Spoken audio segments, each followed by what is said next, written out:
گوێگران و بیسەرانی ڕادیۆی دەنگیگە لە هەر شوێنە گوێ بیستێمە سڵاوتان لێبێ. من محەممەد بابانم، ئامادەکار و پێشکەشکاری بەرنامەی پرسی ئەم جارەشمان تایبەتە بە پەیامەکانی نەورۆزی ئەم ساڵ و ئایندەی دۆخی کورد و ئەو ئاستنگیانی کە دێنە پێش.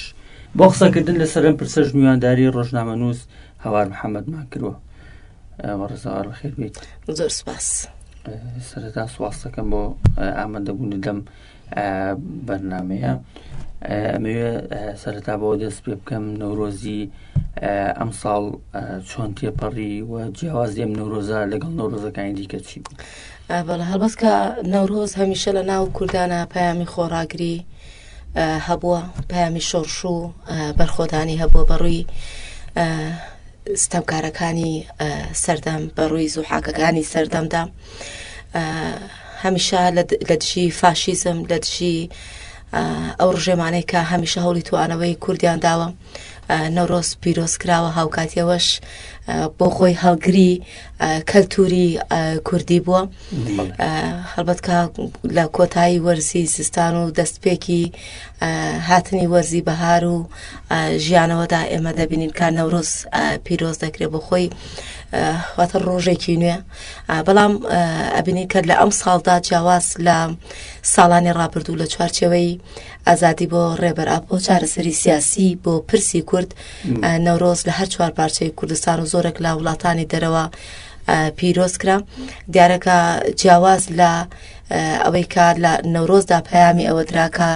گەلی کورد و گەلانی بندەست ئازادی ڕێبەرئابۆیان دەوێت. لە تەنیشت ئەوەشدا پەیامی یەکێتی نەتەوەی درا و لەبیر نەکەین دەنگ و ڕەنگی ژن لەم نەورۆزەدا جیاواز لە هەر بۆنێکی تر، لە هەر نەورۆزێکی تر بەڕاستی دەرکەوتە پێش. دەبینی کە لە هەر چوار پارچەی کوردستانە پەیام و دروشم لە دژی داگیرکاری، لە دژی سێدارە، لە دژی زوڵم بەرزکرایەوە لە باکووری کوردستانەوە بگرە هەتا ڕۆژ ئاوای کوردستان، بە تایبەت لە ڕۆژهەڵاتی کوردستان کە بەڕاستی لەگەڵ زۆر کەسدا قسەتەکرێ خۆزگەمە خواست ئەم نەورۆزە لە ڕۆژهەڵات بم، یعنی لە دوای شۆڕشی ژنجیان ئازادیەوە بینی کە بەڕاستی ئەم نەورۆزە دایکان، ژنان، گەلی ڕۆژهەڵاتی کوردستان جوانترین و گرنگترین و گەورەترین پەیامیان بە دەوڵەتی ئێران و دەوڵەتە داگیرکەرەکاندا. بەڵێ ئێمە دەزانین نەورۆزی ئەم ساڵ هاوکات بوو لەگەڵ مانگی ڕەمەزانی پیرۆز، بەڵام لەگەڵ ئەوەشدا بینیمان بەشداری گەل، جۆش و خڕۆشێکی زۆر زیاتر و گەورەتری بەراورد بە نەورۆزەکانی دیکە بەخۆیەوە بینی. گەر بپرسین هۆکاری بەجۆشبوونی گەل بۆ ئەم بۆنەیە، بۆ ئەم جەژنە، بۆ جۆرە بوو. بەڕاستی ئەوەی کە لەم نەورۆزەدا ئەو بەشداری زۆرەی خەڵک هەبوو، دەکرێت بڵێن کە ئەمە چاوەڕوان کراو بوو لەگەڵ ئەوەی کە لە مانگی پیرۆزی ڕەمەزاندا بوو. بەڵام ئەمە لەبەر بەڕاستی منێ گەرمە بۆ دوو هۆکار. یەک لەوانە ئازادی بۆ ڕێبەرئابۆ، ینی داواکردنی گەل بوو، چکە ئەم پرسە بۆ گەلی کورد ئیدی پرسێکی گرنگە، ئیدی پرسێکی بەواتایە و گەلی کورد بە هەر شێوازێک هەر دەرفەتێکی بۆ بڕەخسێت داوای ئازادی ڕێبەرئابۆ کاتووە. ئازادی ڕێبەرئابۆ بۆ چارەسەری پرسی کورد، بۆ چارەسەری گرفتەکانی خۆرهەڵاتی ناوین، بۆ چارەسەری کۆتایی هێنان بۆ زوڵم و ستەمەی کە دەوڵەت نەتەوەکان لە جیهان و بەتایبەت لەسەر کوردستان بەڕێوەی دەبن. ئەمە یەکێک بوو لەو هۆکارانەی کە گەل بەم شێوازە بەرفراوان و بەجۆش و خڕۆشەوە بەشداری هەبوو. و هۆکارێکی دیکە ئەوە بوو کە ئێمە دەبینین بەردەوام داگیرکاری لەسەر کوردستان هەیە، یعنی لە بەرامبەر بە داگیرکاری، لە بەرامبەر بە فاشیزم، لە بەرامبەر بە هێرش و توانەوە و قڕکردنی گەلی کورد، وەک چۆن هەمیشەش لە شۆڕشی یەک لە دوایەک لە ناو کوردستان لە هەر پارچەیەکی کوردستان سەری هەڵداوە بەردەوام گەلی کورد لە نەورۆزیشدا پەیامی خۆی هەبووە. دەکرێت بڵێن کە بەشداریکردنی زۆر و پرجۆش و خڕۆشی گەل لە نەورۆزی ئەم ساڵدا ئەم دوو هۆکارە بوو. یەک ئازادی بۆ ڕێبەرئابۆ، دوو وەستانەوە بەڕووی داگیرکەران و گەیاندنی پەیامی کە ئێمە بەڕاستی دەوڵەت نەتەوە داگیرکاری قڕکاری ڕاتەکەینەوە. بەڵێ لە نەورۆزی ئەم ساڵ مزگەیەنیشی گەورە درا بە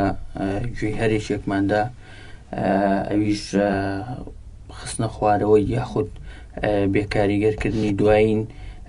کارت یاخود دوایین چەک کە هێرشی درۆنەکان لەوان دەوڵەتی داگیرکەری تورکە و لە هەرێمەکانی پاراستنی مەدیا دژ بە گەریلا بەکارهێنا. ئێمە بینیمان لەو مزگەنیەدا کۆمەڵێکی زۆر یاخود لە ماوەی تەنها 11 مانگدا زیاتر لە 15 درۆن خرایە خوارەوە. ئەم مزگەنیە چی گۆڕانکاریەک دروستەکەوە چ پەیامێکی یا بەگوێی داگیرکەراندا؟ لە ڕاستیدا ئەمە مزگەنیەکی زۆر خۆش و گرنگ بوو بۆ گەلی کورد. ئێمە کە لە باشووری کوردستانە ژین، هەر بۆ ئێمە کە لێرەوە دەکرێت بیلۆ بکەینەوە ئێمە 32 ساڵ 33 ساڵە لە ناو حکوومەتی هەرێم قەوارەیەکی کوردیدا تا ئاستێک ئازاد لەگەڵەوەی ئێمە دەزانین زۆر سیاست لەسەر باشووری کوردستان بەڕێوە دەچێت، بەڵام نەتوانراوە داهێنانێکی لەم شێوازە بکرێت و لە ڕووی ئەمنیەوە حکوومەتی هەرێم بتوانێت گەلی باشووری کوردستان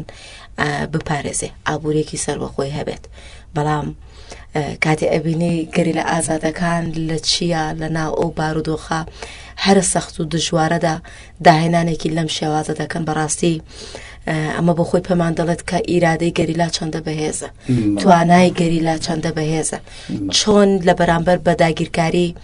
ئەمان هەمیشە بە دوای ڕێگەیەکدا دەگەڕێن بۆ ئەوی کە هەم داگیرکاری تێک بشکێنن وە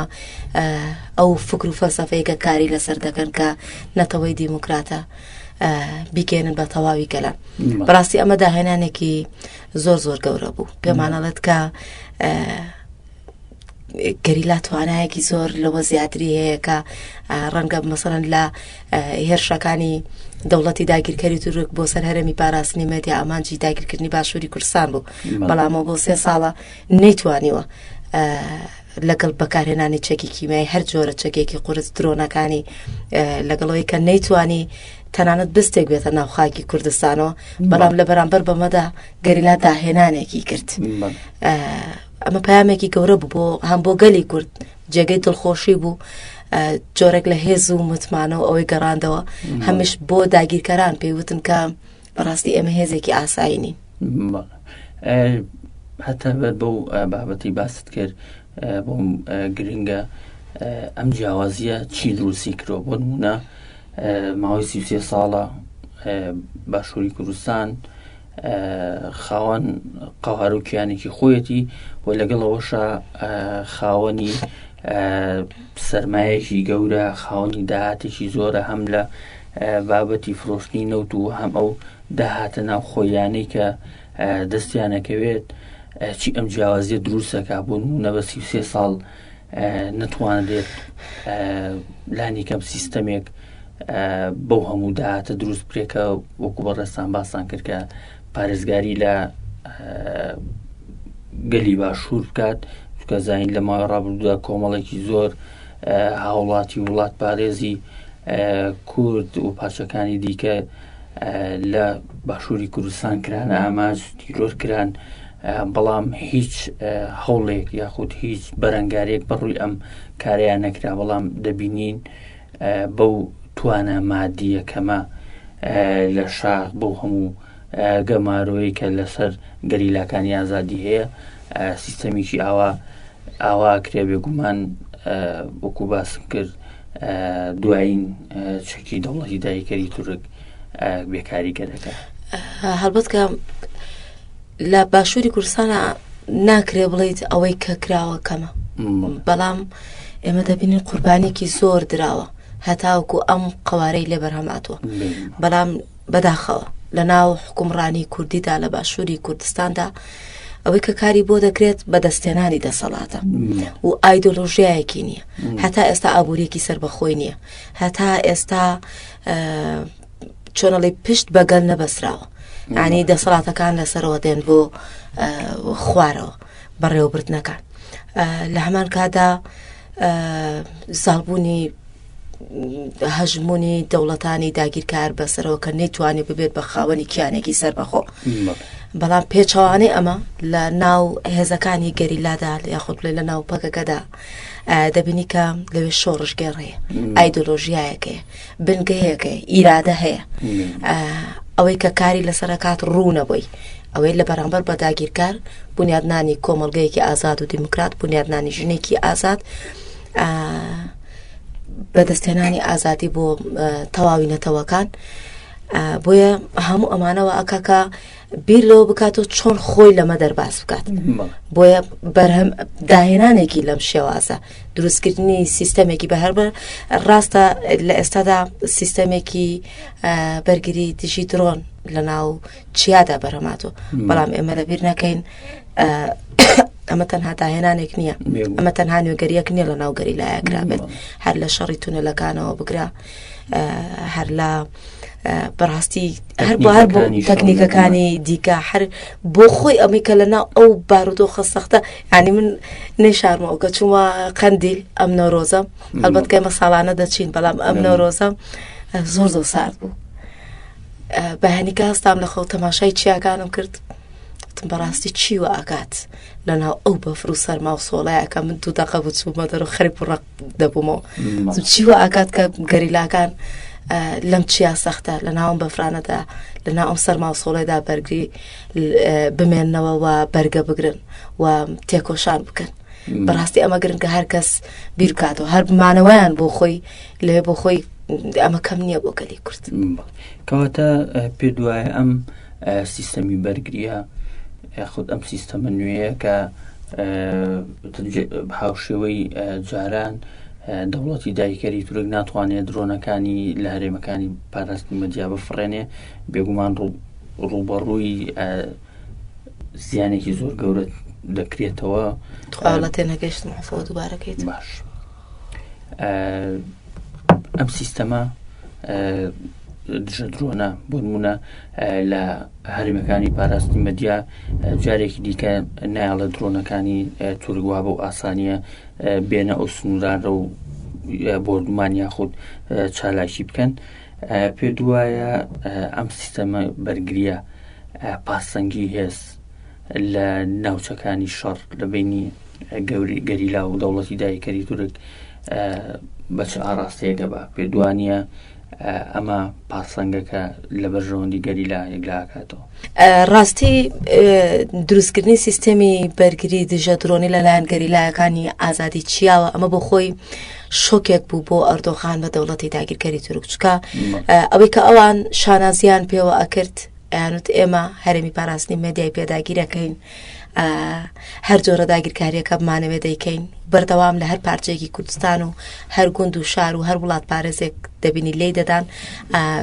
درۆنەکانی بوو لە کاتێکدا و درۆنانە بۆ خۆشی بەرهەمێنەری نەبوو بەڵام لە بەرامبەر بەمەدا گەریلاکانی کوردستان دەبینی سیستەمی دژە درۆنی بەرهەمێنن ئەمە بۆ خۆی پێمانەڵێت کە هەنگاوێکی زۆر باش نراوە گەورەترین ئامانجی دەوڵەتی تورک کە لێدان بوو پێی لە کورد لە ئەم دوایانەدا زۆر شانازی پێوە کرد درۆنەکانی بوو گەریلا توانی لە بەرامبەر بەمەدا داهێنان بکەوە هێڵێکی بەرگری دروست بکە هەڵبەت کە لە 20 مانگ بەڕێز مراد قەرەیلان ئەندامی کۆمیتێ ناوەندی پەکەکە کاتێک کە ڕایگەیاند ئەوان مزگەنیەکەی نەورۆزیان ڕایگەیان کە ئێمە ئەم درۆنانەمان ئەم سیستەمی بەرگری دژە درۆنمان بەرەمێنا هەر بۆ شەوەکەی دەبینیت کە دەوڵەتی داگیرکەری تورک یەکسەر لە چیای بناری چیای قەندیلیدا لەو بنارانەیدا بووی کە گەلی کورد نەچێت نەورۆز پیرۆز نەکە بەڵام ئەمە ئەوەندە هەواڵێکی خۆش بوو ئەوەندە هەواڵێکی پڕجۆش و خرۆش بوو ئەوەندە هەواڵێکی گرنگ بوو و نەورۆز گرنگی واتای نەورۆز بە شێوازێک بوو کە گەلی کورد چیدی لە درۆنەکان ناسڵەمێتەوە یعنی لەم نەورۆزەدا دەبینیت کە گەلی کورد وە گەریلا بەڕاستی دەرکەوت کە چه هێزێکی تۆکمان چەندە پشتیوانی یەکەن و پێکەوە یەکە ئامانجیانەیە و بۆ یەکە ئامانج تێکۆشن بەڵێ ئێمە زانی لە ماوەی ڕابردوودا دەوڵەتی دایکەری تورک چەندی جار هەڕەشەی کردووە کە لە بەهاری ئەم ساڵدا هێرشی داگیرکاری کاتە سەر هەم هەرێمەکانی پاراستنی مەدیا و هەم تەواوی ئەو ناوچانی کە خۆیان مەبەستیانە پێدوانیە ئەم مزگەنیە یاخود ئەم سیستەمە تا ڕادەیەکی زۆر ئەو خەون و پلانانەی دەوڵەتی دایکەری تورک پوچەڵەکاتەوە کە دەیویست لەم بەهارەدا هێرش بکاتە یاخود هێرشی دایکاری فراوان بکاتە سەر هەم هەرێمەکانی پاراستنی مەدیا و هەم ناوچەکانی دیکە لە باشووری کوردستان. لە ڕاستیە من پێم وایە هەر ئەو مزگەنی نەورۆز بۆ خۆی وەڵامێک بوو بۆ دەوڵەتی داگیرکەری تورک کە تۆ ناتوانیت باشووری کوردستان داگیر بکەیت و تۆ ناتوانی کوردستان داگیر بکەیت و تۆ ناتوانی دەست بۆ یەک گەریلای ئازادی کوردستان ببێت و تۆ ناتوانی لەم فکر و فەلسەفەیە بدەیت کە ئێمە کاری لەسەرەکەین. یعنی بەر لەوەی کە درۆنی شەبێت ئێمە دەبینین ئیرادەی گەریلا، توانایی گەریلا، شەڕی گەریلا ئەوەندە بەهێز بوو، بەرگری گەریلا ئەوەندە بەهێز بوو چنێکە هێرش دەکاتە سەر هەرێمی پاراستنی مێدیا بە چەکی مرۆڤکوژ، بە چەکێک کیمیایی، بە هەر جۆرێک دەبینی هێرش دەکات، ڕێگە دەکاتەوە بە هاوکار و خیانەتی پەدەکە، هەر ڕێگەیەکیانی بەکار دێنێ نەیتوانیوە سەرکەوتوو بێ. جای ئەوەی کە ئێمە دەبینین کە داهێنانێکی وها لە ناو گەریلایەکراوە. من پێم وایە کە ئەمە بۆ خۆی شکستێک بوو بۆ دەوڵەتی داگیرکەری تورک و قەت ناتوانێت، هەرگیز ناتوانێت وەکو جاران مامەڵە لەگەڵ هێزی گەریلا بکات، وەکو جاران مامەڵە لەگەڵ گەلی کورد بکات. پێویستە لەسەری کە بە سیاسەتەکانی خۆیان بچێتەوە. باسی خیانەتی پەدەکەت کرد، بۆم گرنگە باز لەوە بکەم لە کاتێکدا ئەم هەنگاوە گەورەی کە هەم گەریلا نایەتی هەم ئەو ئیرادەی کە گەلهەیەتی بەرامبەر تەواوی داگیرکاریەکان و جۆش خۆشیان لە نەورۆزی ئەم ساڵدا چۆن بوو، پێ دوایە تاکەی پەدەکە بەم خیانەتانێ توانێ بەردەوام بێ یاخود تا چەند گرنگە پەدەکە لە ئێسادا بەهۆش خۆی بێتەوە کە بەشداری لە ئۆپەراسیۆنی داگیرکاری سەر باشووری کوردستان نەکات کەوا بڕیارە دەوڵەتی داگیرکەری تورک لە بەهاری ئەم ساڵدا بیکات. جوڵای کاک محەممەد ئای نازانی لە چ لایەنەکەەوە بیر لەو بکەیتەوە کە پەدەکە شتێکی بۆ کورد کرد بێت. بەڕاستی لە هەر جۆرێک مەسەلەن ژنان دەنگ بەرز دەکەنەوە تیرۆریان دەکات، خۆپشاندەران دەنگ بەرزەکەنەوە احترامان بە شەخلیان دەدات، بێڕێزیان پێ دەکات، لە سجنیان دەکات، تیرۆریان دەکات، وڵات پارێزان تیرۆر دەکات، ئابووری و داهاتی خەڵکی خستۆتە دەستی خۆی و بنەماڵەکەیەوە، خەڵک برسی دەکات. خوێندنی بەڕاستی ڕاستە ئێستش داوامێکی کەم دەستی پێکرد، بەڵام بەڕاستی خوێندنی پاک خستۆ لە باشووری کوردستاندا. داگیرکردێنێتە سەر خاکی باشووری کوردستان، ڕێگە خۆشگەرە بۆ ئەو پەلکێشکاریانە. یعنی بە هەر جۆرێک تۆ دەبینی پەدەکە بە مێژووی بەم جۆرە خیانەت لەگەلی کورد دەکات. بۆیە ئەگەر خۆی بە پارتێکی کوردی دەزانێ، ئەگەر یەک زەڕا چوزانم چۆن هەر پارتێکی تر بۆ کورد تێکۆشانی کردو، یەک زەڕا لە ئەو تێکۆشانە بڕوانێت کە گەری لە ئازادەکانی کوردستان کە پەگەکە بۆ گەلی کورد چۆن تێکۆشان دەکات دەبێت بەخۆی دابچێتەوە. ئەگەر لەوە هەز بکات چەندە شکۆی شکاوە لە ناوگەلی باشووری کوردستاندا، ئاین تۆ دەمی هەر کەسێک دەکەیتەوە لە باشووری کوردستاندا پەنجە بۆ پەدەکە ڕادەکێشێ، بە ئەو بە هۆکاری ئەوە دەبینێت کە ئەم کەوتۆتە ناو ئەم دۆخەوە، ئەو بە هۆکاری ئەوە دەبێنێت کە نیوەی باتینانی داوە بەدەست دەوڵەتی تورکەوە کە زیاد لە سەد بن کە و بارگای دەوڵەتی تورک لە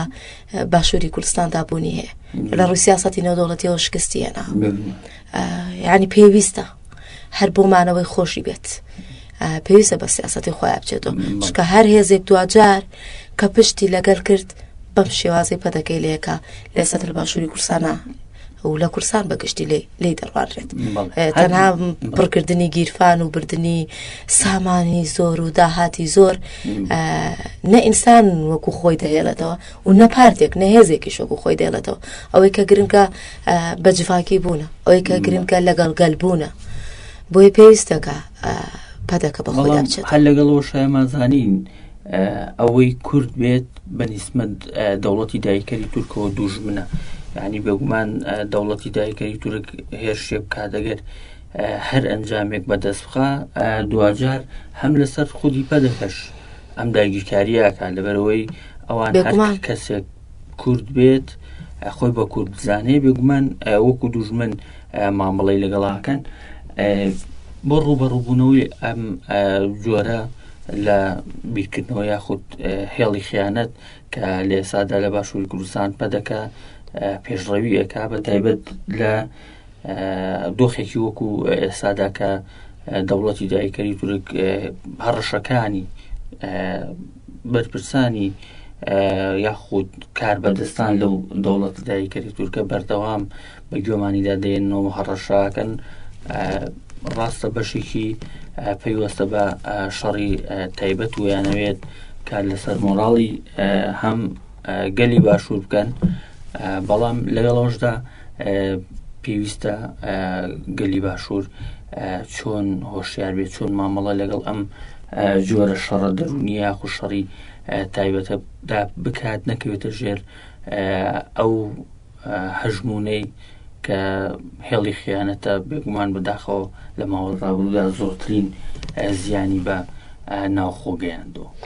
بەڵام البەت کە تۆ بتەوێنێتەوە دوژمن کاتێک لەگەڵ توایە کە ئیشی بێتە خۆی دەڵێتەڵێ ئەگەر کوردێک لە ئاسمانیش بێت من دژایەتی دەکەم ینی تۆزی لێلا بوو ئەردۆغانەوەڵەوە تاو بوو